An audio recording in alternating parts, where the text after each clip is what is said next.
Pendidikan jarak jauh atau lebih dikenal daring di Prabu Muli, belakangan ini dikeluhkan oleh para orang tua murid. Bahkan anak-anak pun sudah bosan karena sekitar 6 bulan belajar di rumah via online. Perwakilan orang tua siswa SMP Negeri 1 Kota Prabu Muli menggelar sharing pendapat di hadapan Porkompinda saat meninjau standar pelaksanaan belajar dengan protokol kesehatan. Pertemuan dilakukan sebagai bentuk keinginan para orang tua agar anak-anaknya kembali ke sekolah. Salah satu orang tua siswa mengeluh anaknya mengalami perubahan tingkah laku dan penurunan pemahaman materi pendidikan selama menjalani KBM secara daring.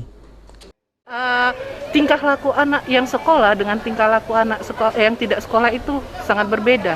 Nah, terus pemahamannya lebih berkurang kalau tidak sekolah. Nah, makanya memang bisa kita leskan anak kan. Nah, itu kalau yang mampu, Pak. Kalau yang tidak mampu gimana? Nah, itu untuk memintarkan anak.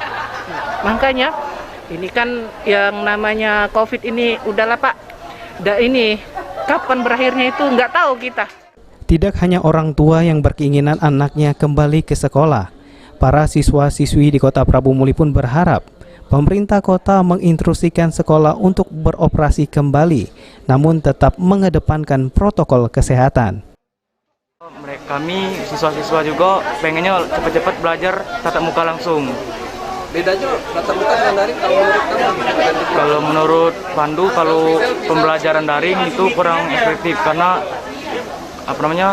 yang tidak ada rasa saling ikatan antara kekeluargaan lagi dalam sekolah, tidak ada lagi. Tapi kalau kurang gitu ya? Iya. Harapannya apa? Harapannya ya pandemi ini cepat berakhir dan kami juga para siswa-siswi ingin cepat kembali ke sekolah seperti biasa lagi. Beni Firdaus, PAL TV.